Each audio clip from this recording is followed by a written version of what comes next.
छात्रों, आज एक नया विषय भारतीय अर्थव्यवस्था हम लोग शुरू करने जा रहे हैं। तो भारतीय अर्थव्यवस्था पढ़ने से पहले ये जरूरी है कि हमें क्या पढ़ना है और आखिर भारतीय अर्थव्यवस्था है क्या, परीक्षा के दृष्टिकोण से कितना महत्वपूर्ण है। जहां तक शब्द भारतीय अर्थव्यवस्था का प्रश्न है, तो इसके अंतर्गत सिर्फ और हमारे देश की जो इकोनॉमी है, जो अर्थव्यवस्था है, उसे हमें पढ़ना है। अब देश का इकोनॉमी या अर्थव्यवस्था है तो क्या पढ़ना है हमें? तो सबसे पहला शीर्षक जो हम लोग पढ़ेंगे वो तीन शब्दों को, एक विकसित, दूसरा विकासशील और तीसरा अल्प विकसित। विकसित का मतलब डेवलप्ड, विकासशील का मतलब डेवलपिंग और अल्प विकास का मतलब अंडर डेवलप्ड। इसके साथ आर्थिक विकास, आर्थिक समृद्धि भी शब्द जुड़ा हुआ है। एक लंबा विषय है जिसमें हम लोग ह्यूमन डेवलपमेंट इंडेक्स पढ़ते हैं, हैप्पीनेस इंडेक्स पढ़ते हैं और उपभोक्ता के संबंध में जो क्रय शक्ति सामर्थ्य है, ये सब पढ़ते हैं, टर्मिनोलॉजी। तो ये एक प्रारंभिक अध्याय आपका होगा। इसमें जो बुनियादी बातों को हम लोग यानी नेचर ऑफ इकोनॉमी पर हम लोग बहस करेंगे।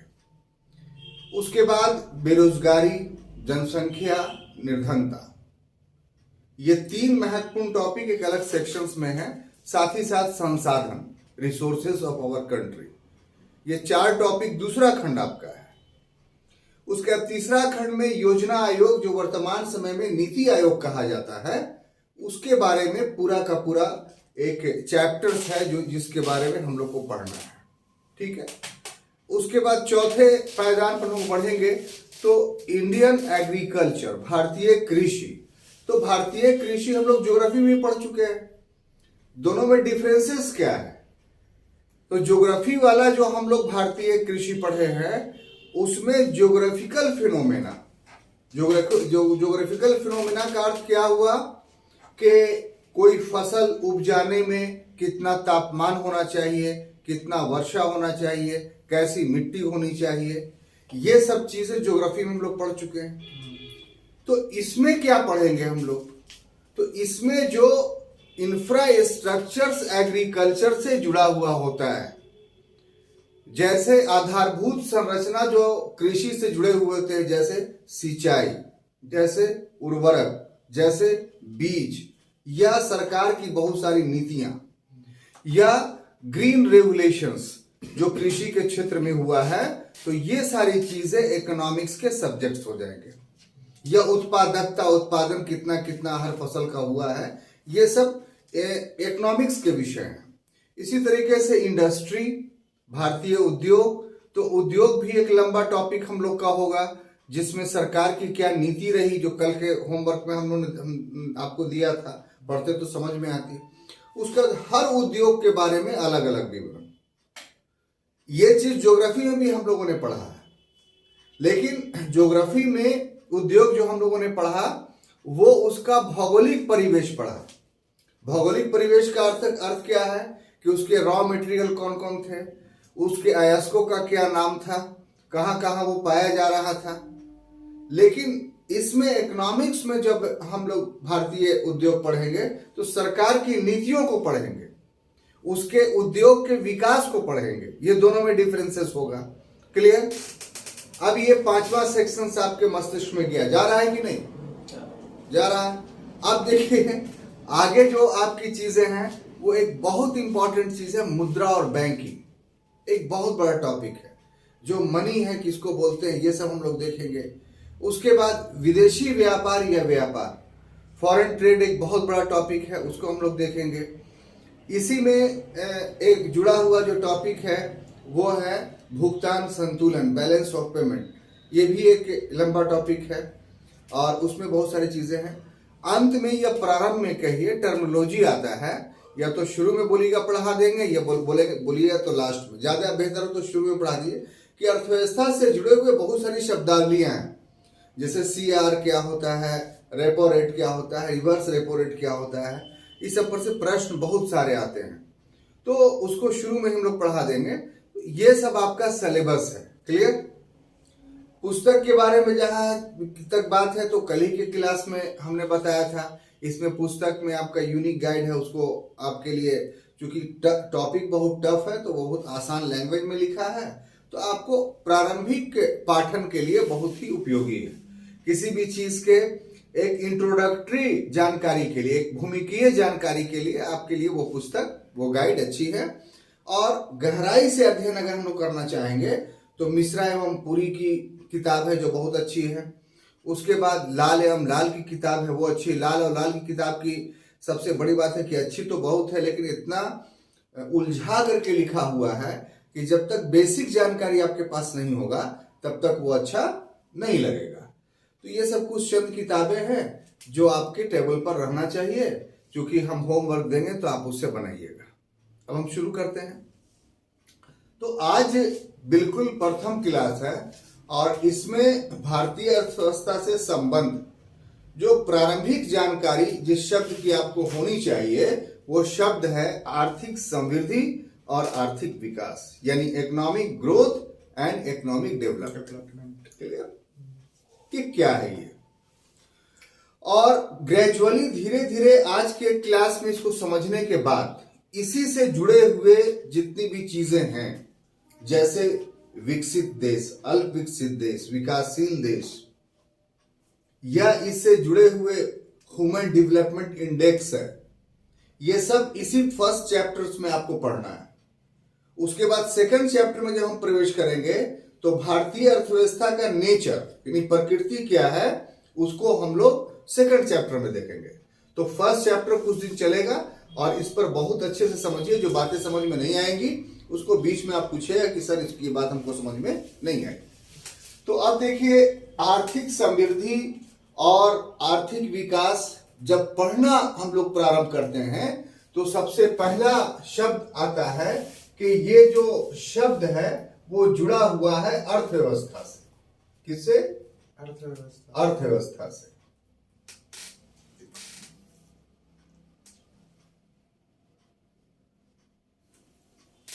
यानी इकोनॉमिक्स से जुड़ा हुआ है।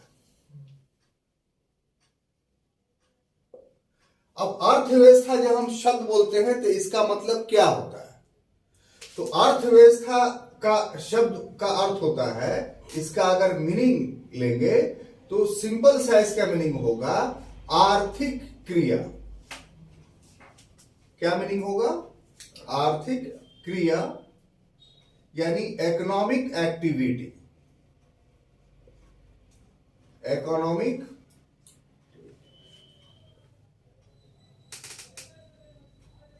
एक्टिविटी। अब ये जहां तक शब्द है कि आर्थिक क्रिया कहते किसको है, तो आर्थिक क्रिया में बहुत सारी चीजें शामिल हो जाएंगी। जैसे उदाहरण के लिए विदेशी व्यापार, विदेश में जो हम लोग व्यापार करते हैं फॉरेन ट्रेड, वो भी इसके अंदर आएगा। देशी व्यापार ये भी इसके अंदर आएगा।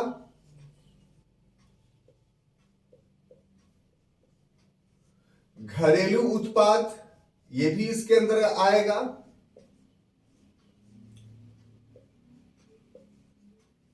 बैंकिंग क्रिया ये भी इसके अंतर्गत आएगा।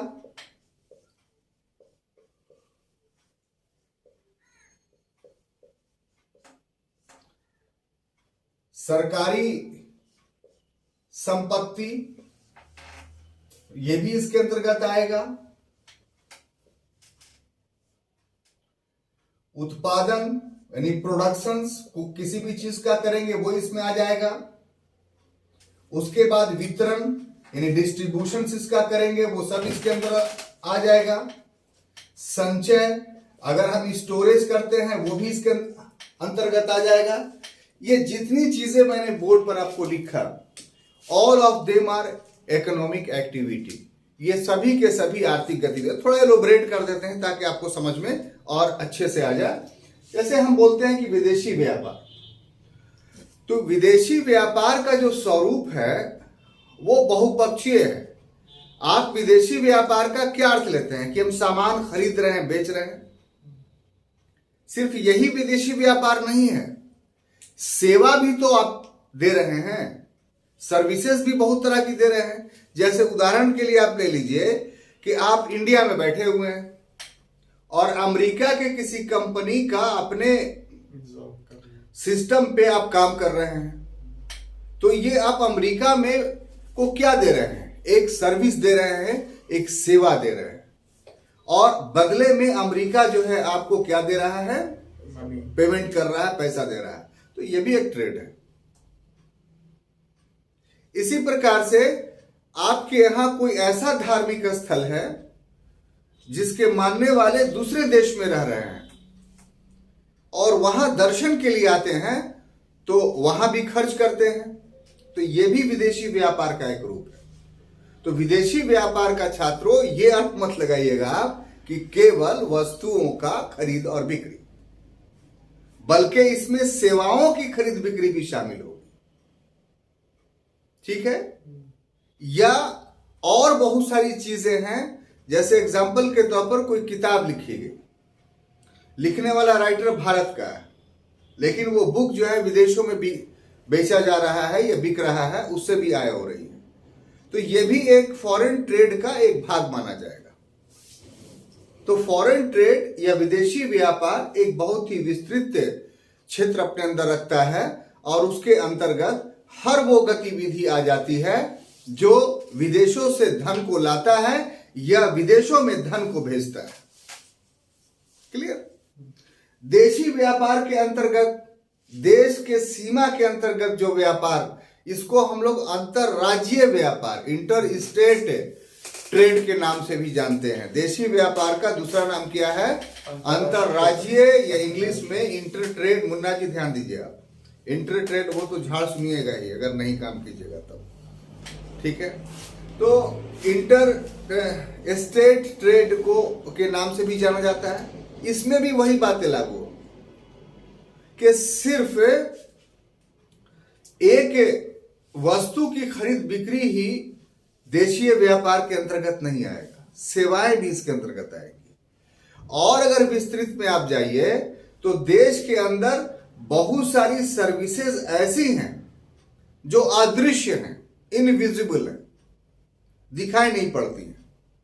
जैसे एक छोटा सा एग्जाम्पल आपको लें कि आपके घर में दाई का काम करने के लिए आती है ना भाई, तो उसका तो रिकॉर्ड कोई नहीं है, लेकिन वो भी अर्थव्यवस्था में योगदान दे रही है। क्यों? आपके घर का साफ सफाई हो रहा है, आपका समय बच रहा है, आप उसको दूसरे काम में लगा रहे हैं, आप जो उससे उसका धन दे रहे हैं उस काम के बदले में, उससे उसकी जीविका चल रही है। तो देश की अर्थव्यवस्था या देश के व्यापार का मतलब है कि देश में रहने वाले सारे लोग आर्थिक गतिविधियों से जुड़े हुए रहे। तो आर्थिक गतिविधियों से जो भी जुड़ाव होगा वो सब देशीय व्यापार के अंतर्गत आएगा। इसमें एक और एग्जांपल्स आपको देंगे तो और ज्यादा अच्छा समझ में आएगा कि एक औरत है जिसकी दो भूमिका है, एक वो किसी की मां है और दूसरा वो नर्स है।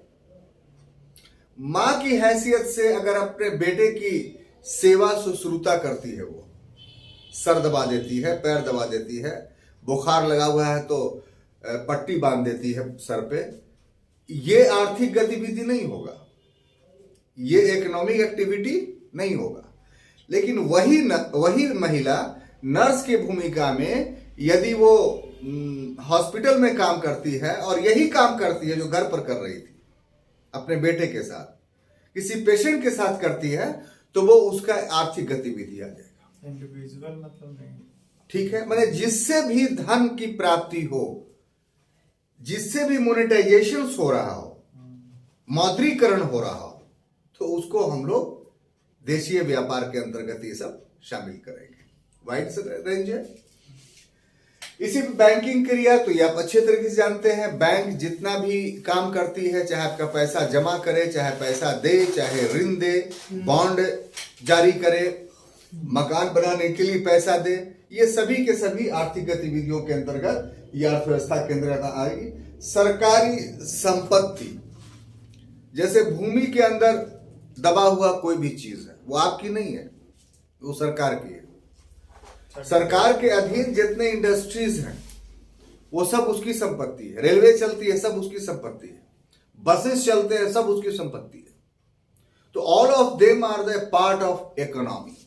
ये सभी के सभी अर्थव्यवस्था के पार्ट हैं। ये भी अर्थव्यवस्था में शामिल हो जाती है, चाहे उसका इस्तेमाल हो या नहीं हो। जैसे उदाहरण के लिए कहीं कोयले का खदान है, पता चल गया, लेकिन पता चलने के बावजूद भी अभी तक उसका उत्खनन नहीं हुआ है, क्योंकि जरूरत नहीं है। लेकिन वो अर्थव्यवस्था का पार्ट हो जाएगा। क्यों? क्योंकि उससे हमारे देश की अर्थव्यवस्था मजबूत हो जाएगी। विदेशों में प्रभाव पड़ेगा कि इसके पास इतनी संपत्ति है, भले ही इस्तेमाल कर रहा हो कि नहीं कर रहा हो। तो ये सभी के सभी संपत्तियां जो है अर्थव्यवस्था के भाग होंगे। अब प्रोडक्शंस जो भी कर रहे हैं आप, चाहे वो प्रोडक्शंस जो है भौतिक रूप में हो या चाहे वो प्रोडक्शन अभौतिक रूप में हो। अभौतिक रूप के प्रोडक्शंस का मतलब क्या है? Non physical productions. जैसे एग्जांपल्स के तौर पर आप किसी मुकदमे में फंस गए, कानून की जानकारी नहीं है, आप परामर्श लेने के लिए किसके पास जाते हैं? वकील के पास। तो वकील यूं ही तो आपको परामर्श नहीं दे देता है। अगर वकील यूं ही परामर्श देता है तब ये इकोनॉमी का भाग नहीं होगा। लेकिन वकील परामर्श देने के लिए आपसे धन लेता है तो ये इकोनॉमी का भाग हो जाएगा। तो ये भी एक प्रकार का उत्पादन है प्रोडक्शन से। कहने का मतलब ये है, आप यहां पढ़ रहे हैं हमसे तो पैसा दे के पढ़ रहे हैं, इसका मतलब क्या है कि ये भी एक प्रोडक्शन से, ये भी एक उत्पादन है। किस चीज का उत्पादन है? तो ज्ञान का उत्पादन है, नॉलेज का उत्पादन है। आपके पास वो नॉलेज नहीं था तो ये नॉलेज मिल रहा है। इसी तरीके से वितरण, उसको तो पैदा कर दिया लोगों ने, लेकिन रखे हुए हैं तो कोई लाभ नहीं है। उसको डिस्ट्रीब्यूशंस करने के लिए, मार्केटिंग करने के लिए, तो मार्केटिंग भी जो है इकोनॉमी का एक भाग है। संचय करते हैं, स्टोर करते हैं, वो भी एक इकोनॉमी का भाग है। संक्षेप में छात्रों, आप ये मान करके चलिए कि अर्थव्यवस्था या इकोनॉमी वो शब्द है जिस शब्द के अंतर्गत जितनी प्रकार की आर्थिक गतिविधि आती हैं वो सभी कैसे भी गतिविधियां उसका भाग होगा। कोई कंफ्यूजन है यहां तक? अब ये एक इंट्रोडक्टरी बात थी कि व्हाट इज इकोनॉमिक्स, अर्थव्यवस्था क्या है। संचय माने स्टोरेज। संचय का मतलब स्टोरेज किसी भी चीज का। जैसे एग्जांपल के तौर पर आप भी किताब खरीद रहे हैं तो ये भी अर्थव्यवस्था का भाग है। आप किताब खरीद कर फेंक तो नहीं दे रहे हैं, उसका संचय करते हैं, स्टोरेज करते हैं। क्यों करते हैं? कि उससे आपको ज्ञान मिलता है। तो ये भी पार्ट ऑफ इकोनॉमी कहलाएगा। क्लियर? अब देखिए आगे जो हम बढ़ते हैं वो ये कि आर्थिक समृद्धि क्या चीज? आर्थिक समृद्धि। आर्थिक समृद्धि।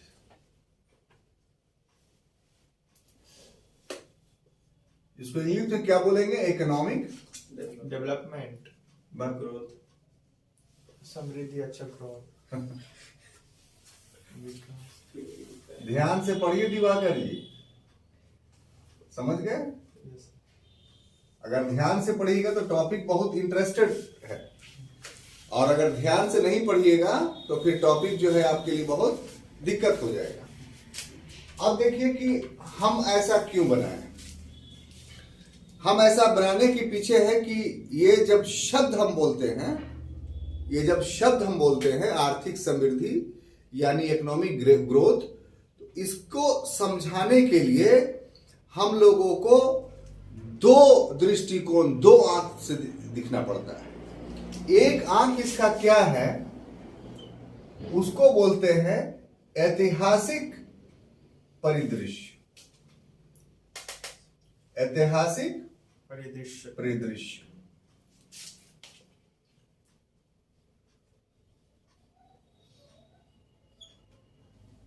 यानी हिस्टोरिकल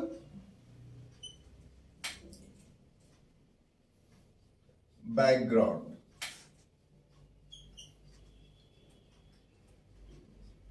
और दूसरा जो इसका है आर्थिक समृद्धि का देखने का नजरिया, वो है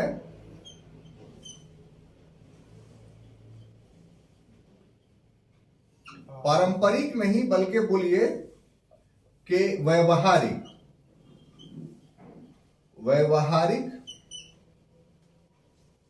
परिदृश्य, इसको इंग्लिश में कहा जाए तो प्रैक्टिकल आप लिख लीजिए, तब ज्यादा आपको समझ में आएगा। Practical background, clear. यानी इकोनॉमिक के ग्रोथ को समझने के लिए हमको दो तरीके से समझना होगा। एक तरीका तो हमारा यह होगा कि इसको ऐतिहासिक परिदृश्य से समझा जाए, और दूसरा तरीका यह होगा कि इसको प्रैक्टिकली समझा जाए, व्यवहारिक रूप से समझा जाए। अगर और आसान करने के लिए बोलिए हमको, तो इसको ऐसे आसान कर सकते हैं हम आपके लिए कि इसको, इस शब्द को समझने के लिए एक सैद्धांतिक पक्ष है, एक व्यवहारिक पक्ष है। ये एक सैद्धांतिक पक्ष है, यानी एक थ्योरेटिकल अप्रोच है इसको समझने के लिए, और दूसरा प्रैक्टिकल अप्रोच है। अब देखिए, किसी भी चीज के थ्योरेटिकल और प्रैक्टिकल में क्या डिफरेंस है, पहले इसको समझ लें, तब ये चीज बहुत आसानी से समझ में आ जाएगी। अगर थ्योरेटिकल बात करते हैं किसी भी चीज के लिए, तो उसके लिए एक सिद्धांत गढ़ लेते हैं, एक थ्योरीज गढ़ लेते हैं। जैसे उदाहरण के लिए कि अमीर बनने के लिए अधिक परिश्रम करना होता है, ये एक थ्योरी है। अब इसका प्रैक्टिकल कर करके आप देखते हैं कि अगर आपको अमीर बनना है तो आप खूब मेहनत करते हैं, लेकिन उस क्रम में आपको दो बातें दिखाई पड़ती है, बड़ा ध्यान आपका आकृष्ट करना चाहते हैं, दो बातें ध्यान देनी पड़ती है। पहली बात तो ये कि एक व्यक्ति ऐसा भी है जो श्रम करने के बावजूद संपत्तिवान नहीं बना, कितनी खूबसूरत बात। और दूसरा व्यक्ति ऐसा भी मिलेगा आपको जो बिना परिश्रम के ही संपत्तिवान बन गया। तो यहां पर संपत्तिवान बनने का जो सिद्धांत था, व्यवहार में 100% लागू नहीं हुआ, क्योंकि कुछ ना कुछ ऑब्स्ट्रक्शंस आ गया। और चलिए थोड़ा सा अभियांत्रिकी मैकेनिज्म के हिसाब से बातों को समझें। जैसे एक सिद्धांत है कि कार जो है वो आंतरिक दहन इंजन के आधार पे रोड पर चलेगी, उसमें ये इक्विपमेंट्स लगे रहेंगे। तो उस सिद्धांत के आधार पे कार का निर्माण हो गया। अब उसका प्रैक्टिकली अप्रोच क्या है? डिस्टेंस। तो प्रैक्टिकली नहीं, सुन लीजिए पहले, प्रैक्टिकली अप्रोच यह है कि कार चल भी रही है उस सिद्धांत के आधार पे, और ऐसा भी है कि कार नहीं चल रही है। तो कार नहीं चल रही है, सिद्धांत वही है, ऑब्स्टकल आ गया उसमें। क्या? तो उसका पाइप जो है वो जाम हो गया कहीं पर, इसलिए तेल जो है वो कार्बोरेटर में नहीं ड्रॉप हो रहा है। तो इंटरनल कंबुजेशंस, यांत्रिक दहन नहीं हो रहा और कार नहीं चल रहा है। तो कहने का अर्थ यह है साहब, हमने अपने एग्जाम्पल्स आपको इसलिए दिए कि सिद्धांत जो निर्मित हो जाता है वो सिद्धांत अपनी जगह पे सच होता है, लेकिन वो सिद्धांत व्यवहार में हूबहू लागू नहीं होता है। उसमें विभिन्न ऑब्स्टकल के कारण जो है वो उसमें परिवर्तन होते रहते हैं उस सिद्धांत में। तो आर्थिक समृद्धि या इकोनॉमिक ग्रोथ के साथ कुछ इसी तरह की बात है। किस तरह की? कि उसका सैद्धांतिक पक्ष भी हमको देखना है, व्यवहारिक पक्ष भी देखना, जिसको हमने शीर्षक दिया है ऐतिहासिक परिदृश्य, और उसका व्यवहारिक परिदृश्य यानी प्रैक्टिकल बैकग्राउंड भी देखना है। तब पूरा का पूरा हमको समझ में आएगा कि व्हाट इज इकोनॉमिक ग्रोथ। अब देखिए, ये ऐतिहासिक परिदृश्य का जहां तक बात है, तो इसमें जो बातें पहली जुड़ी हुई हैं वो ये कि आरंभ में जो ये शब्द इस्तेमाल हुआ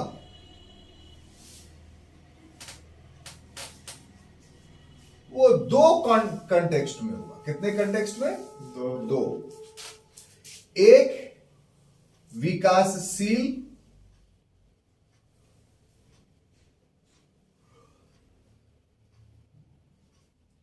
या अल्प विकसित देश के कंटेक्स्ट में।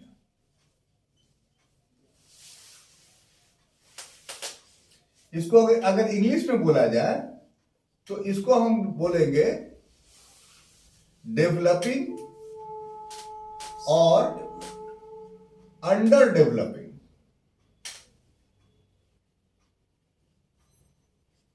ठीक है। और दूसरा जो देश का रूप है वो है विकसित।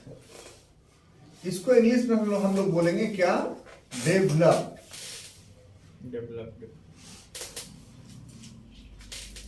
अब यहां पर समझना आपको क्या है कि ये जो शब्द आर्थिक समृद्धि है, इकोनॉमिक ग्रोथ शब्द है, ये पूरा का पूरा आधुनिक संकल्पना है। क्या है? आधुनिक संकल्पना है, यानी मॉडर्न कॉन्सेप्ट है।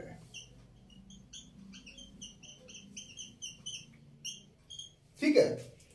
हम ऐसा क्यों कह रहे हैं? देखिए छात्रों, धरती पर मानव का जब से विकास हुआ तब से आर्थिक गतिविधि शुरू हो गई।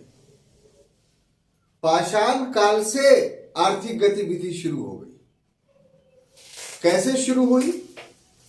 तो अर्थव्यवस्था का अभी मीनिंग बताया आपको, जिससे लाभ अर्जित किया जाए, जिससे मॉनेटरी गेन हो, वो आर्थिक गतिविधि हो गई। ये पूरा का पूरा मैंने बताया आपको।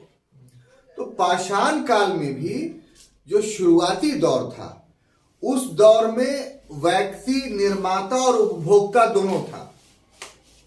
निर्माता का मतलब मैन्युफैक्चरर और उपभोक्ता का इंग्लिश होगा कंज्यूमर, यानी प्रोड्यूसर्स और कंज्यूमर दोनों खुद ही था। अर्थात भूख लगी तो फल तोड़ लिया, तो ये फल को प्रोड्यूस किया और खुद ही खा लिया, फल को बेचा नहीं। भूख लगी, जानवर को मार दिया और उसके बाद उसका गोश्त खा लिया, तो प्रोड्यूसर्स था और कंज्यूमर्स था, दोनों था। तो जब तक ये स्थिति रही मुन्ना भाई, तब तक इकोनॉमी का या अर्थव्यवस्था का जन्म नहीं हुआ। बड़ा प्यार से समझते चलिए।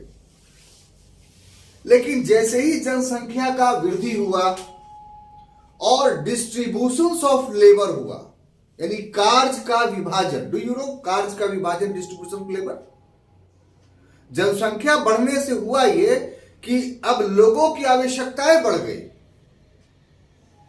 तो उसमें लोगों ने कार्यों को बांट लिया कि तुम अमुक फसल पैदा करो, तुम अमुक फसल पैदा करो, तुम जानवरों की देखभाल करो, यानी दूध वाला काम करो, तुम कोई इक्विपमेंट्स बना लो, कुदाल उदाल, छुरी वगैरह, जिससे हम पेड़ों को काट सके, जानवरों को काट सके। तो इस तरीके से कार्य का विभाजन हो गया। अब कार्य का विभाजन हो गया तो हर व्यक्ति उत्पादक तो था, लेकिन किसी एक चीज का उत्पादक था, चूंकि आवश्यकताएं बढ़ गई। अब दूसरी चीज की उसको उपयोगिता जब हुई तो वो उसका उत्पादक नहीं था, लेकिन उपभोक्ता सब कोई था। तब ऐसे में क्या हुआ कि हर व्यक्ति अपने द्वारा उत्पादित वस्तुओं को बेचने लगा और अपनी आवश्यकताओं के अनुसार अनावश्यक वस्तुओं को खरीदने लगा। तो यहां से वेरी इंटेलिजेंट, हम इस शब्द आगे बोलने ही वाले थे आपके लिए। तो उसके लिए विनिमय हुआ। तो इस विनिमय में माध्यम कोई नहीं बना, बल्कि वस्तु विनिमय हुआ। जिसको barter systems, BARTER, barter system कहा जाता है। यानी मेरे पास जो वस्तु है हमने दे दिया, उसके पास जो वस्तु है हमने ले लिया। यहां से इकोनॉमी की शुरुआत हुई। अब उसके बाद कुछ समय जितना भी ताम्र पाषाणिक सभ्यता है या कांस्य युगीन सभ्यता है, वो सभी का सभी बार्टर सिस्टम पर था। अब इसमें परिवर्तन कब आता है कि और इकोनॉमी इनलार्ज हो रही है, जनसंख्या और बढ़ रहा है। पहले हर जगह की इकोनॉमी बंद इकोनॉमी थी, क्लोज्ड इकोनॉमी थी। जब जनसंख्या बढ़ी तो ओपन इकोनॉमी हो गई। ओपन इकोनॉमी का अर्थ कहीं पढ़ाते हुए बढ़ता है कि अपने स्थान से दूसरे स्थान में वस्तुओं की खरीद बिक्री। तो अब इसमें हुआ तो इसमें एक समस्या आई कि हम नहीं जानते हैं कि वो सामान कहां मिलेगा, या अगर जानते भी हैं तो बार्टर सिस्टम के अनुसार उतना सामान हम ले जाएंगे वहां, तब उतना सामान लाएंगे, और डिस्टेंस बहुत ज्यादा है, तो बीच में लूटे जाने का भी खतरा है। तो इसलिए बेहतर यह है कि कोई ऐसा विनिमय का साधन हो जो कम हो लेकिन मूल्य में बड़ा हो। तो फिर मुद्रा का, धातु मुद्रा का श्री गणेश हुआ। हमारे देश में 3री शताब्दी ईसा पूर्व से आहत सिक्के चलने शुरू हो गए जो चांदी के होते थे। अब क्या हो गया कि कहीं भी सामान खरीदना हुआ तो उस मुद्रा लेके गए, उसको दिए, यानी माध्यम विनिमय का मुद्रा बन गया। लेकिन अभी भी कंसेप्ट आर्थिक समृद्धि की नहीं आई। गौर कीजिएगा इस बात को। पूरा एंशियन पीरियड गुजर गया, मुद्रा का प्रचलन हो रहा है, लेकिन आर्थिक समृद्धि, इकोनॉमिक ग्रोथ कंसेप्ट नहीं उभर करके सामने आ रहा है। क्यों नहीं आ रहा? इसलिए कि जितनी आवश्यकताएं थी जितनी आर्थिक गतिविधि थी, उस आर्थिक गतिविधि का एकमात्र उद्देश्य था आवश्यकताओं की पूर्ति, और जो खर्च हो रहा है उत्पादन करने में उसकी प्राप्ति। लाभ की बहुत ज्यादा आकांक्षा नहीं थी कि हम उत्पादन इसलिए कर रहे हैं कि इससे धनी बन जाए। ऐसा कंसेप्ट नहीं था। उत्पादन इसलिए कर रहे हैं कि हमें आवश्यकता है, और पैसा आपसे अधिक इसलिए ले रहे हैं क्योंकि उस आवश्यकता की पूर्ति के लिए और अधिक उत्पादन करने के लिए हमें और अधिक धन की आवश्यकता है। तो इसलिए इसमें जो है वो अति लाभ का कंसेप्ट अभी तक नहीं आया। मिडाइवल पीरियड आया, उसमें भी यही बात थी। तो इस तरीके से जो आर्थिक गतिविधि थी उसके लिए एक शब्द इस्तेमाल कर सकते हैं, आत्मनिर्भर। आत्मनिर्भरता के लिए हम आर्थिक गतिविधियों को संपन्न कर रहे थे। लेकिन हमने कहा कि ये आर्थिक समृद्धि की आधुनिक संकल्पना है। तो बातें हैं, जब आधुनिक युग आया तो परिस्थितियां परिवर्तित कर गई। अब वो परिस्थितियां क्या परिवर्तित की कि आर्थिक गतिविधि जो होगा वो लाभ के लिए होगा, प्रॉफिट के लिए होगा। हर चीज में प्रॉफिट देखा जाने लगा। शुरुआत इस भावना से हुई। जो समझे जिन लोगों ने वो धनी बन गए, पूंजीपति बन गए, और जो नहीं समझे वो बुद्धू बन गए। बात समझ में आ रही है? जो नहीं समझे वो बुद्धू बने, से हम बुद्धू बने हुए हैं, आज तक नहीं समझ पाए इसको। लोग एजुकेशन बेच रहे हैं, हम एजुकेशन नहीं बेचते। तो इस बात को समझिए, भावना आ गई लाभ की, तब वहीं से आर्थिक समृद्धि, इकोनॉमिक ग्रोथ शब्द का उदय होता है कि हम कितना लाभ कमा रहे हैं। बात समझ में आई? अब देखिए यहां पूरा पूरा समझ में आया कि नहीं कि कैसे कैसे ये शब्द एक आधुनिक संकल्पना के रूप में उभर करके सामने आया। होमवर्क देंगे सर, इसलिए बढ़िया से समझिए। आपके पास जानते हैं कि इस संबंध में सिर्फ बोर्ड ही आपका सहारा है। अगर किताब खरीद भी लीजिएगा तो आप में सक्षमता नहीं है कि इस ढंग से आप एलोबरेट कर लीजिए, इसलिए मजबूरी हमारी समझिए। अब देखिए हम यहां तक पहुंच गए कि आर्थिक समृद्धि कैसे है। अब हम यहां पर आते हैं। कहां पर आते हैं? यहां पर जो बोर्ड पर लिखे हैं कि आरंभ का मतलब क्या है। आरंभ का मतलब कि ये वाला बात बोल रहे हैं आधुनिक कंसेप्ट के कंटेक्स्ट में। तो इसमें दो तरह का देश हमें दिखाई पड़ता है। कितने तरह का? दो तरह का। एक ऐसा देश जिसमें निर्धनता है, यानी गरीबी है, बेरोजगारी है, जीवन स्तर काफी निम्न है। ऐसे देशों को जो कैटेगराइज किया गया है, वर्गीकृत किया गया है, वो वर्गीकरण कहलाता है अल्प विकसित या विकासशील। और जो देश पूरी तरीके से विकसित हो चुका है, पूरी तरीके से डेवलप हो चुका है, उसके लिए शब्द है विकसित। दोनों के लिए, चाहे वो विकासशील या विकसित देश हो, दोनों के लिए आर्थिक समृद्धि अनिवार्य है। कैसे? तो विकासशील और अल्प विकसित देश के लिए आर्थिक समृद्धि का अर्थ यह होता है कि वो अपने देश का तीव्रतर आर्थिक विकास करें।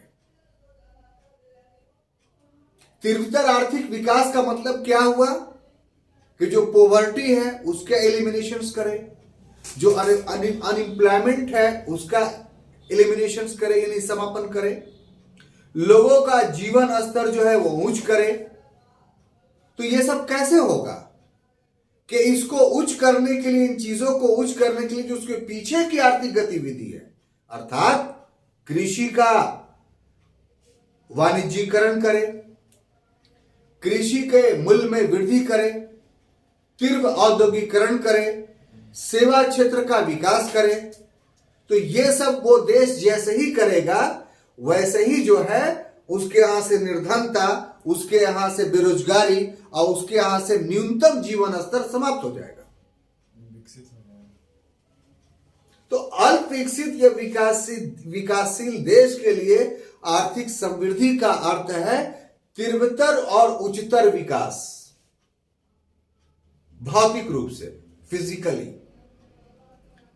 लेकिन जो विकसित देश है, जहां ये सब समस्या पाई ही नहीं जा रही है, ना वहां निर्धनता है, ना वहां बेरोजगारी है, ना वहां के लोगों का जीवन स्तर निम्न है, तो उसके लिए आर्थिक समृद्धि का क्या अर्थ है?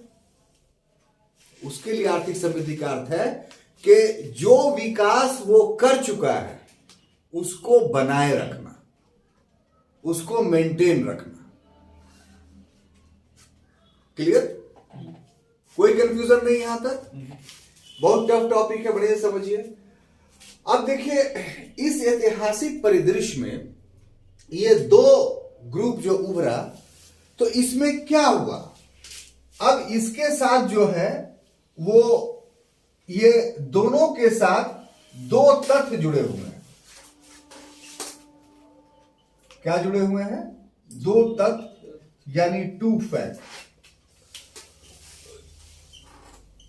उसमें से एक तथ्य है औद्योगिकीकरण। औद्योगिकीकरण,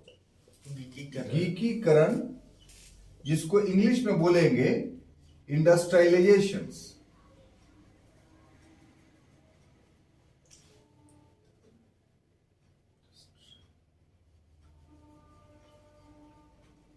और दूसरा को हम लोग बोलते हैं वाणिज्यीकरण। क्या बोलेंगे?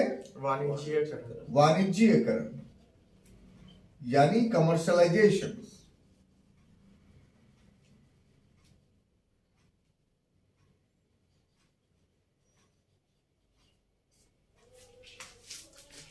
अब देखिए, चाहे विकासशील हो, वो कर रहे हैं अपना तीव्र विकास। जो विकसित हैं वो जो विकास कर चुके हैं उसको मेंटेन रखना है उनको। अब आर्थिक समृद्धि इससे ये जो कंसेप्ट आ गया है इससे आगे बढ़ रही है। कैसे बढ़ रही है? तो एक ऐतिहासिक परिदृश्य आपके सामने प्रस्तुत करेंगे तो ज्यादा अच्छे से समझिएगा। अपने देश के परिवेश में कहें तो मुगल काल था। एक मुगल काल के बाद ब्रिटिश काल आया। तर्क के खातिर 1757 को मान लीजिए एक बिंदु। 1757 से पहले भी भारत में कपड़ा बनता था कि नहीं बनता था? बनता था, एंशिएंट पीरियड से बनता था। और 1757 से पहले जो बनता था वो ऐसा बनता था कि पूरा विश्व में उसका दबदबा था भारत के कपड़े का। 1757 के बाद भी कपड़ा बना, लेकिन दोनों में डिफरेंस था साहब। 1757 से पहले जो कपड़ा बना वो हस्तकरघा से बना,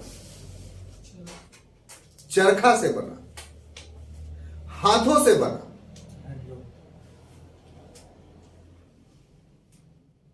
इस समय भी अर्थव्यवस्था का लाभ वाला रूप था, यानी वो नहीं था कि उसमें आत्मनिर्भर के लिए कपड़ा बना रहे हैं, बल्कि बिक्री के लिए बना रहे हैं, अधिक लाभ के लिए बना रहे हैं। तो यानी आर्थिक समृद्धि का कंसेप्ट 1757 से ही आ गया था। हम हिस्ट्रिकली आपको एक्सप्लेन इसलिए करें कि ज्यादा अच्छा से समझ में आ जाए। लेकिन 1757 के बाद क्या हुआ कि अब करघा नहीं रहा, हस्तकरघा नहीं रहा, इसके जगह पर पावरलूम आ गया, स्पिनिंग जेनी आ गया। क्या हुआ? प्रोडक्शन ज्यादा हो तो अब उत्पादन ज्यादा होने लगा। तो पूर्व के जो हथियार थे कपड़ा उत्पादन करने के, वे सब के सब धराशायी हो गए। तो अब जो आर्थिक समृद्धि थी वो कहां प्रवेश की? औद्योगिकरण में। तो अब तीव्र विकास होने लगा, उत्पादन ज्यादा होने लगा। इसका मतलब कि आर्थिक समृद्धि और मजबूत हो गई, आर्थिक समृद्धि और मजबूत हो गई। कितनी खूबसूरत बात, क्लियर? अब उसके बाद आगे बढ़ते हैं कि साहब 1757 से आप डायरेक्ट आ जाइए 1857 में। तो 1757 से लेकर के 1857 तक आर्थिक समृद्धि के लिए यही रूप दिखाई पड़ा औद्योगिकरण का, इंडस्ट्रियलाइजेशन का। अति उत्पादन हुआ और उससे लाभ कमाया जाने लगा। अब देखिए दूसरा 1857, इसे एक हम समझाने के लिए एक बिंदु बना रहे हैं। ऐसा कोई जरूरी नहीं कि आप बिंदु बनाइए।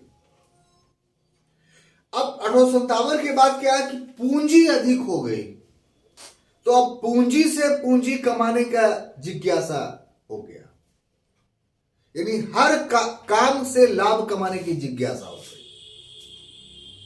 तो उसमें क्या हुआ? तो बैंकिंग व्यवस्था का उदय हुआ। अब पैसा का इन्वेस्टमेंट बैंक में इस उद्देश्य से किया गया कि उसको ऋण देकर के ब्याज कमा करके अब लाभ कमाए।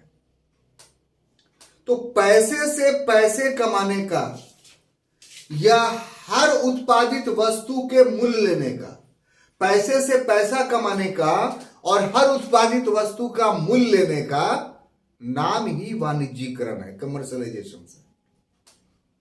और अब तो हद इतना हो गया मुन्ना भाई कि आपकी मुस्कुराहट हमें अच्छी लगती है, लेकिन हम मुस्कुराएंगे तब जब आप पैसा दीजिएगा तब। तो अब मुस्कुराहट भी कमर्शियलाइज्ड हो गई, वाणिज्यीकृत हो गई। नहीं समझ में आ रही है बात आपको? हर की महबूबा होती है, आप लोग जितने हैं सबकी है। और वो रिलेशंस कामयाब तभी रहता है जब आप उसको माल खर्च करते हैं। पहले देखती है कि इसके पॉकेट में कितना है, अगर मालदार है तो फंसती है, नहीं मालदार है तो बोलती है इसको कोई नहीं। इसका मतलब मुस्कुराहट भी तो बिक रहा है दिवाकर, कि नहीं बिक रहा? अगर मैं गलत बोल रहा हूं तो आप बोलिए हमको। सही बोल रहे हैं सर। यानी मोहब्बत भी कमर्शलाइज्ड हो गई। कितनी की पत्नियां छोड़ छोड़ के चली जा रही हैं। ये एक हमारी अर्थव्यवस्था का एक बहुत कड़वा सच है मुन्ना भाई। आपको एक एग्जांपल देते हैं, बहुत अच्छे से ये समझ में आ जाएगा कि कुछ दिन पहले में 4-5 साल पहले की बात है कि सिवान में बहुत सारे लोग जो है ना वो बाहर में नौकरी करते हैं, सऊदी अरब में, दुबई में, कुवैत में। बात समझ में आ रही है? यहाँ बीवी इंडिया में रह रही है।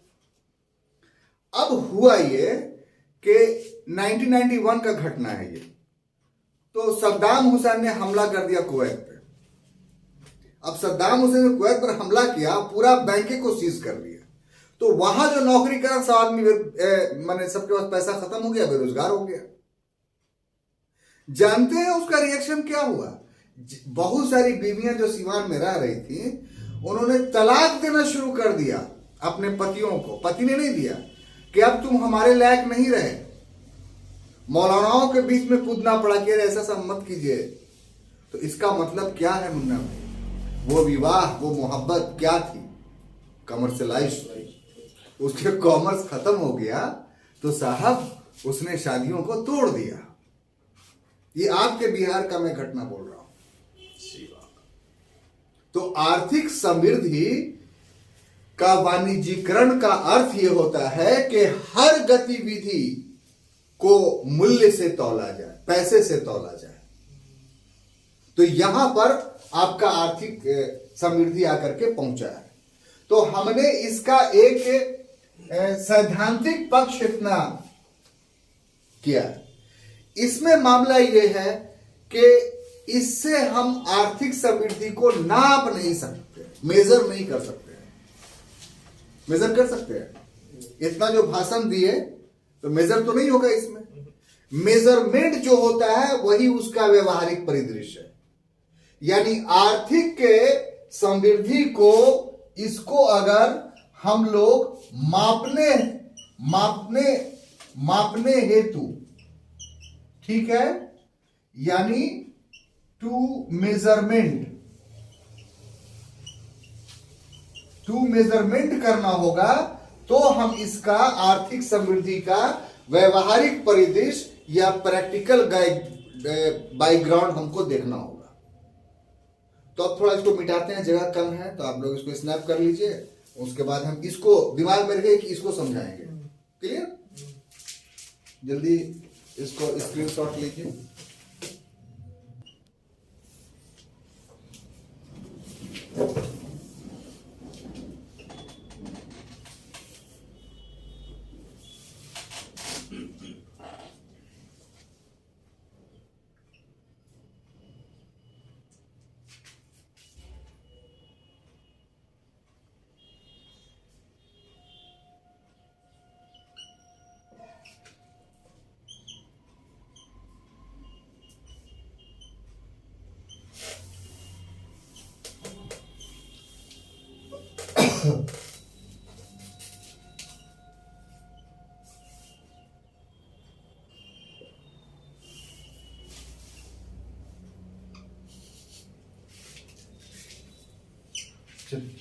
इसको थोड़ा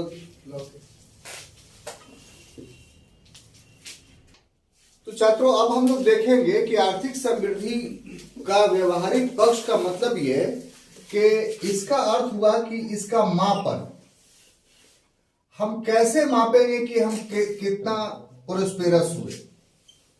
ठीक है, हम कैसे मानेंगे कि हम आर्थिक रूप से समृद्ध हुए या आर्थिक रूप से ग्रोथ किया, डेवलप किया। तो इसके लिए मेजर करना पड़ेगा, मापन करना पड़ेगा। तो मेजर करने के लिए दो शब्द आपको हम लेते हैं। क्या, कितना शब्द? दो। इसके मापन के लिए दो शब्दों का इस्तेमाल होगा और ये दो शब्दों के माध्यम से आप पूरी बात समझ जाएंगे। एक शब्द जो है उसको हम लोग बोलते हैं सकल घरेलू उत्पाद। सकल घरेलू उत्पाद, जिसको इंग्लिश में हम लोग बोलेंगे ग्रोस डोमेस्टिक प्रोडक्ट। यानी इसको संक्षेप में जीडीपी बोलते हैं, है ना। यस। और दूसरा होता है सकल व्यक्तिगत उत्पाद। यहां पर उत्पाद के जगह पर आप कह लीजिए आय, ठीक है। यानी ग्रोस इंडिविजुअल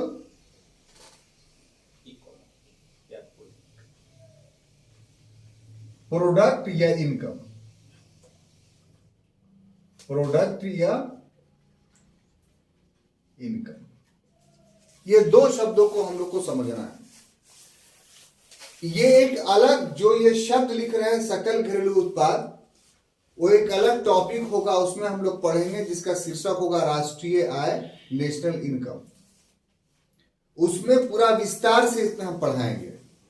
लेकिन यहां पर आर्थिक समृद्धि को पढ़ाने के लिए ये दो शब्द को संक्षेप में बताना अति अनिवार्य है कि आखिर सकल घरेलू उत्पाद या ग्रोस डोमेस्टिक प्रोडक्ट या फिर व्यक्तिगत आय, इंडिविजुअल इनकम क्या है। तो निश्चित अवधि में, निश्चित अवधि का मतलब यहां पर हुआ 1 वर्ष। निश्चित अवधि का मतलब 1 वर्ष।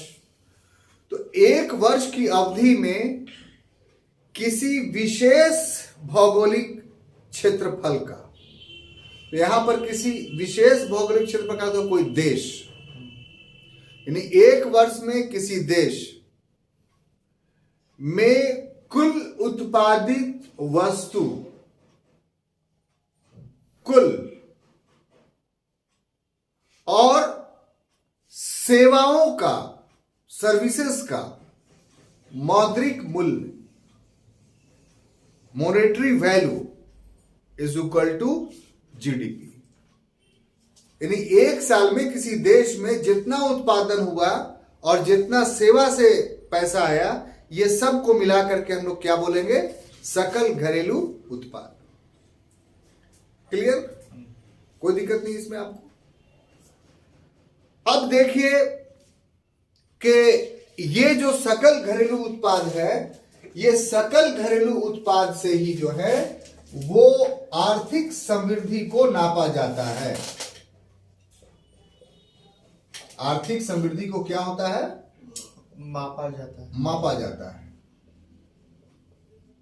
मापा जाता है। अब देखिए ये भी जो हमने कहा कि व्यवहारिक पक्ष, एक तो सिद्धांत पढ़ लिया, अब व्यवहारिक पक्ष क्या है। तो सकल घरेलू उत्पाद से हम लोग नापते हैं किसको, आर्थिक समृद्धि को। तो व्यवहारिक पक्ष में तो बहुत सारे परिवर्तन देखने को मिलेंगे। अब देखिए इसमें क्या क्या परिवर्तन हो रहा है। तो मूलभूत बात जो इससे संबंधित है जीडीपी के बारे में, वो ये है कि साहब 1 वर्ष में ग्रेजुअली लगातार वृद्धि हो रही है। एक वृद्धि ऐसा है कि व्यापार चक्र के कारण हो गया, यानी कोई चीज अच्छा बिक गई, उसके वजह से अधिक आय हो गया, उससे लाभ हो गया, ऐसा नहीं, बल्कि कंटिन्यूअसली ग्रोथ कर रहा है। दूसरे साल भी यानी एक लंबी अवधि तक 10 साल 20 साल तक जीडीपी जो है वो यानी आय जो है उस कंट्री का अच्छा हो रहा है, तो हम कहेंगे कि आर्थिक समृद्धि हो रही है। जैसे उदाहरण के लिए कि 100 रुपया जनवरी में हुआ, 100 रुपया फरवरी में हुआ, 100 रुपया मार्च में हुआ, इसी ढंग से दिसंबर तक जो है वो 100 रुपया हुआ। किसी साल किसी महीने में 120 रुपया हुआ आमदनी, किसी महीने में 400 रुपया हुआ, और मिला करके जो है साल भर में एक देश की आमदनी साहब 1500 रुपया हो गया, मान लीजिए तर्क के खातिर। दूसरा साल में जो है वो 1600 रुपया हो गया, तीसरे साल में 2000 रुपया हो गया। धीरे धीरे बढ़ता ग्रेजुअली। तो इस प्रकार से ये साबित कर रहा है कि जो आर्थिक वृद्धि है वो हो रहा है, ग्रेजुअली हो रहा है, धीरे धीरे हो रहा है, कंटिन्यूअस बढ़ रहा है। तो हम कहेंगे कि वो देश जो है वो आर्थिक रूप से समृद्ध है, प्रोस्पेरस है। बात समझ में आई कि नहीं समझ में आई? अब देखिए मुन्ना भाई, इसके साथ एक चीज जुड़ा हुआ है। किसके साथ? सकल घरेलू उत्पाद के साथ। इसके साथ एक चीज जुड़ा हुआ है जिसको हम लोग बोलते हैं सकल राष्ट्रीय उत्पाद। क्या चीज? सकल राष्ट्रीय उत्पाद। बोलिए ऋतुराज जी, इसका मतलब क्या हुआ? आप एक कॉमर्स के हैं, इसको इंग्लिश में होगा ग्रॉस नेशनल प्रोडक्ट। तो इसको शॉर्ट फॉर्म में क्या बोलेंगे? जीएनपी। उसको बोलते थे जीडीपी, इसको बोलेंगे जीएनपी। बोलिए ऋतुराज जी, बहुत कॉमर्स पढ़े हैं। राष्ट्रीय स्तर पर ये तो हमने एक्सप्लेन कर दिया सकल घरेलू उत्पाद क्या है। सकल राष्ट्रीय उत्पाद किसको बोलते हैं?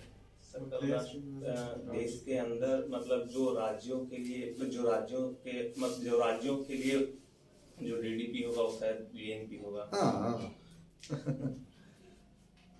ये इश्क नहीं आसान, एक आग का दरिया है और तैर कर जाना।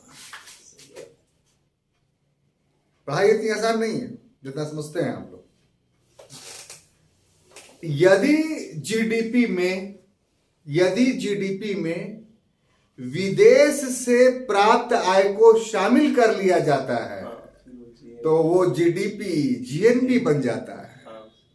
कितनी खूबसूरत बात, नहीं सुंदर है? इतना कम शब्दों में मैंने आपको समझा दिया। अब देखिए कि इसका इससे क्या लगाव है आर्थिक समृद्धि के कंटेक्स्ट में, ये हम लोग को समझना है। एक छोटी सी बात, ऐसा भी तो हो सकता है सर कि देश में उत्पादन नहीं हुआ लेकिन विदेशों से पैसा बहुत आ गया। कैसे आ गया? तो वो देश बहुत गरीब था लेकिन वहां बहुत सारे जमीन के अंदर दबे हुए जो है मिनरल्स थे, संसाधन था, प्राकृतिक संसाधन था, कोयला था, अबरक था, लोहा था। और इसमें निवेश करने के लिए विदेशी कंपनियां जो है वो धन लेकर के चली आई। इससे उस देश का जो है वो अमीरियत बढ़ गई, यानी जीडीपी बढ़ गया। तो क्या उस देश का कहेंगे कि आर्थिक रूप से समृद्ध हो गया? नहीं बोलेंगे, इसलिए कि वो तो उत्पादक राशि नहीं है, वो तो आयातित राशि है, वो उस देश का राशि भी नहीं है, वो दूसरे देश का राशि है। वो लाभ उस राशि से कमा कर करके अपने देश ले जाएगा। इसलिए जीएनपी के आधार पे, ग्रोस नेशनल प्रोडक्ट के आधार पे आर्थिक समृद्धि को नहीं नापा जा सकता है। आर्थिक समृद्धि को नापने के लिए सबसे उपयुक्त जो साधन है वो कौन है? जीडीपी, जीएनपी नहीं है। तो एक व्यवहारिक दिक्कत यह आया जो आपको बोले थे, एक सिद्धांत पढ़ा दे रहे हैं लेकिन व्यवहार में बहुत सारी चेंजिंग आएगी जो आपको समझना है। यही मेन पढ़ाई है कि कैसे मेजर करेंगे। क्लियर? अब चलिए, सकल घरेलू उत्पाद से हम जीडीपी को मानेंगे लेकिन इसमें भी ये भी बात पूरी तरीके से सच नहीं है, इसमें भी कमियां हैं। क्या कमियां हैं वो देख लीजिए कि यदि सकल घरेलू उत्पाद में अगर वृद्धि हो रही है, क्या हो रही है? वृद्धि, यानी ग्रोथ हो रहा है, तो यह वृद्धि प्रति व्यक्ति आय में भी होनी चाहिए। अगर प्रति व्यक्ति आय में वृद्धि हो रही है तब हम बोलेंगे कि आर्थिक समृद्धि उस देश में है। आप बात समझ रहे हैं कि नहीं?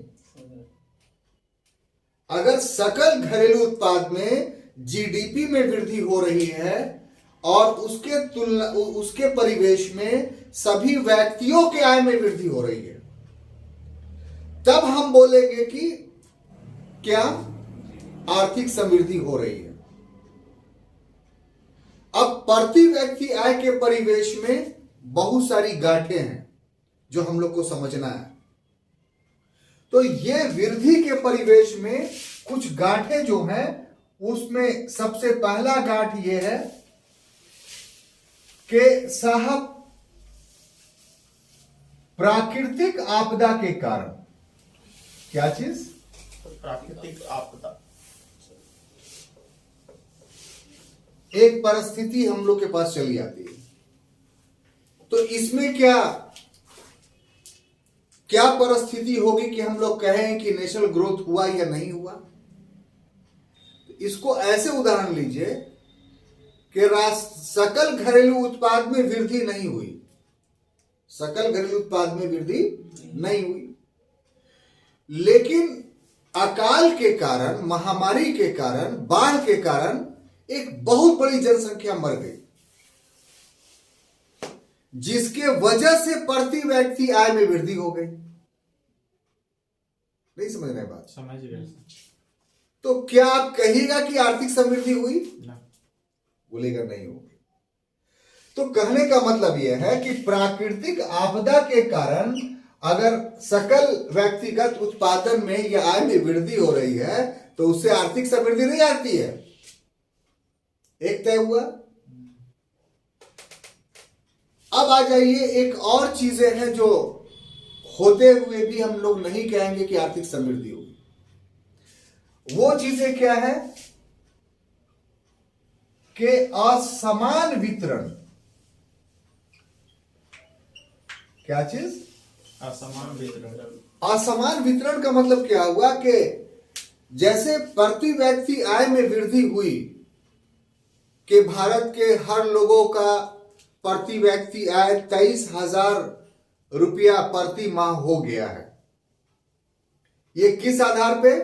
तो सकल घरेलू उत्पाद में जो वृद्धि हुई तो उससे हमने जनसंख्या को भागा दे दिया, तो पता चला कि जो हमारे पास धन है वो 23,000 रुपया मंथली जो है इक्वल सबके पास बढ़ गया है।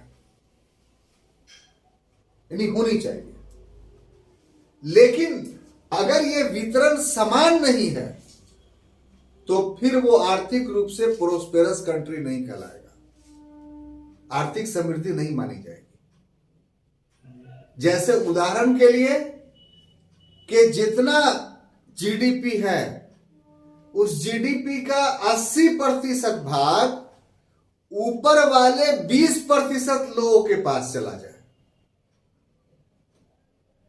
और 20% भाग बाकी नीचे वाले लोगों के पास चला जाए, तो ये तो प्रति व्यक्ति आय का असमान वितरण हुआ ना।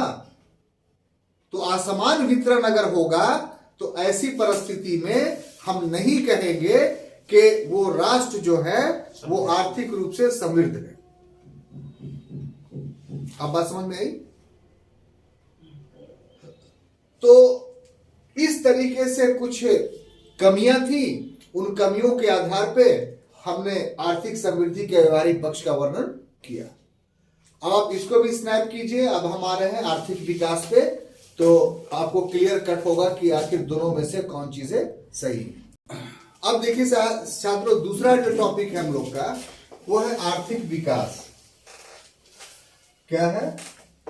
आर्थिक विकास।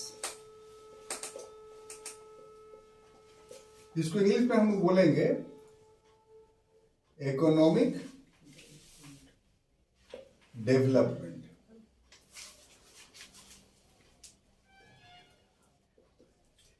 तो देखिए एक और डेट लीजिए 1970।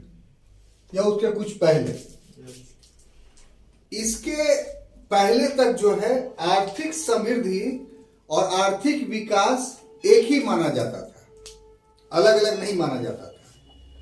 1970 के बाद परिस्थिति बदली, और परिस्थिति क्यों बदली?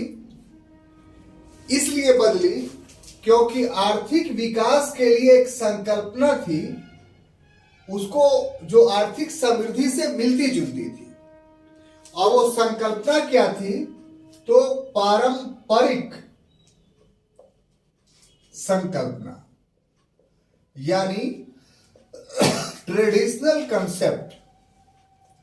ट्रेडिशनल कंसेप्ट में क्या कहा जा रहा था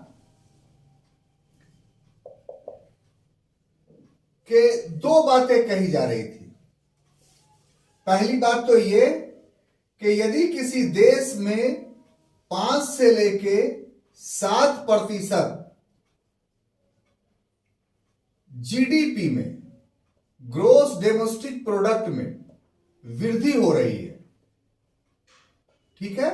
और दूसरा क्या कि अर्थव्यवस्था कृषि के स्थान पर उद्योग और सेवा के क्षेत्र में अग्रसर हो रहा है, तो यह मान लिया जाएगा कि आर्थिक विकास हो रहा है। यानी आर्थिक समृद्धि और आर्थिक विकास इस मामले में सिमिलर था। बात समझ में आई? यह मान लिया गया कि कोई भी कंट्री है, अगर उसके जीडीपी में प्रति वर्ष 5 से लेकर के 7% तक की वृद्धि हो रही है,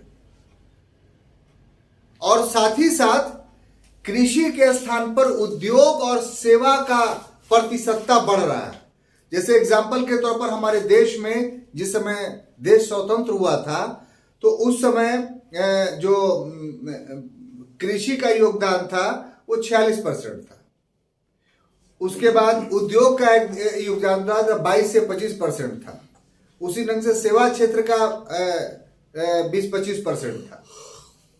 लेकिन वर्तमान समय में क्या है कि कृषि का योगदान 14% हो गया, उद्योग का योगदान 29% हो गया, और सर्विस सेक्टर का योगदान जो है वो लगभग 52% हो गया, 53% हो गया।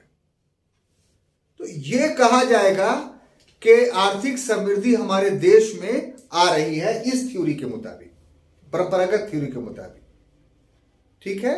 यह आर्थिक विकास हो रहा है, और सामाजिक विकास, राजनीतिक विकास, जीवन स्तर का उच्च होना, शिक्षा का विकास, स्वास्थ्य का विकास, निर्धनता का उन्मूलन, ये सभी बातों पर कम ध्यान दिया गया पारंपरिक संकल्पना में, और ये माना गया कि ये सारी समस्या जो है, ये दो चीजों का विकास अगर हो जाएगा तो ट्रिपिकल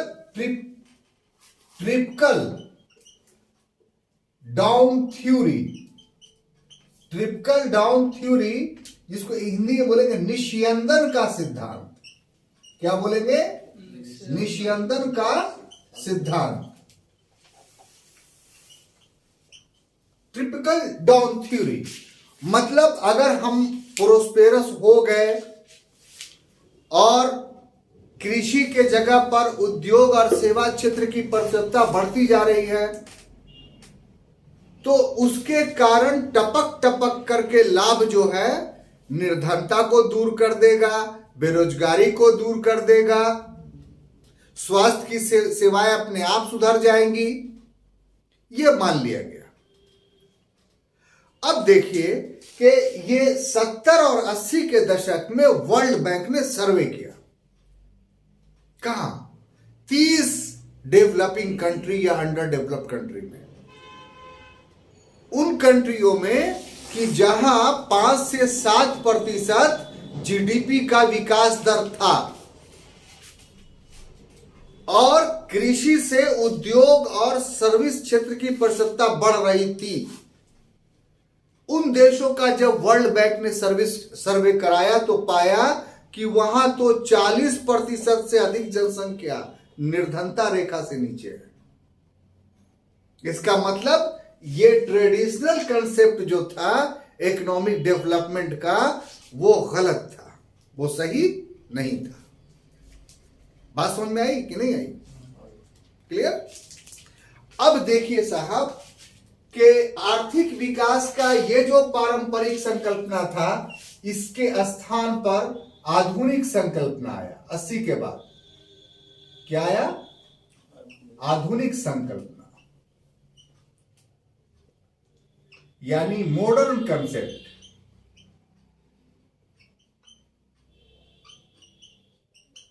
ठीक है, तो मॉडर्न कंसेप्ट में क्या कहा गया कि अब इसमें नाम आएगा आपको अमर्त्य सेन का, इसमें नाम आएगा आपको महबूबुल हक का। अमर्त्य सेन भारत के अर्थशास्त्री हैं, इन्हें निर्धनता पर ही जो है वो नोबेल प्राइज मिला था। और महबूबुल हक पाकिस्तान के अर्थशास्त्री हैं और ये वर्ल्ड बैंक से जुड़े हुए हैं, यूनाइटेड नेशन डेवलपमेंट प्रोग्राम से जुड़े हुए हैं और ह्यूमन डेवलपमेंट इंडेक्स जारी करने वाले अर्थशास्त्री हैं महबूबुल हक। पीसी राय भारत के हैं जिन्होंने महबूबुल हक का सहयोग किया था ह्यूमन डेवलपमेंट इंडेक्स जारी करने में। तो वो सब HDI पढ़ेंगे तो सब विस्तार से पढ़ेंगे।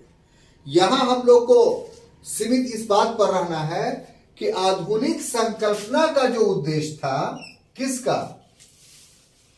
आर्थिक विकास का, यानी इकोनॉमिक डेवलपमेंट का।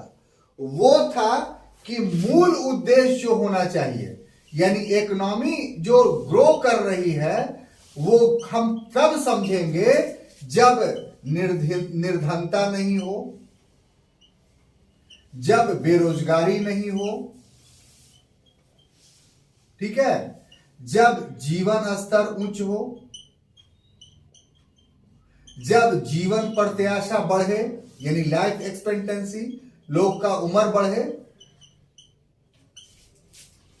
उद्योग लग जाए, स्कूल हाँ, शिक्षा का स्तर बढ़े, स्वास्थ्य का स्तर बढ़े। तो ये सब जब बढ़े तब हम मानेंगे कि आर्थिक विकास हो रहा है, इकोनॉमिक ग्रोथ हो रहा है। सिर्फ रोड बन रहा है, ऊंची ऊंची गगनचुंबी इमारतें बन रही हैं, पुल बन रहा है, 5 स्टार होटल बन रहा है और 50% जनसंख्या निर्धन, बेरोजगार और अन्य समस्याओं से ग्रसित है, तो ऐसी परिस्थिति में नहीं माना जाएगा कि आर्थिक विकास हुआ है। आर्थिक समृद्धि तो हो गई है, लेकिन आर्थिक विकास नहीं होगा। तो इस प्रकार से छात्रों, प्रिय मुन्ना भाई, जो आर्थिक समृद्धि शब्द है वो वस्तुनिष्ठ है, ऑब्जेक्टिव है, और जो आर्थिक विकास शब्द है वो सब्जेक्टिव है, विषयनिष्ठ है। पहला डिफरेंस।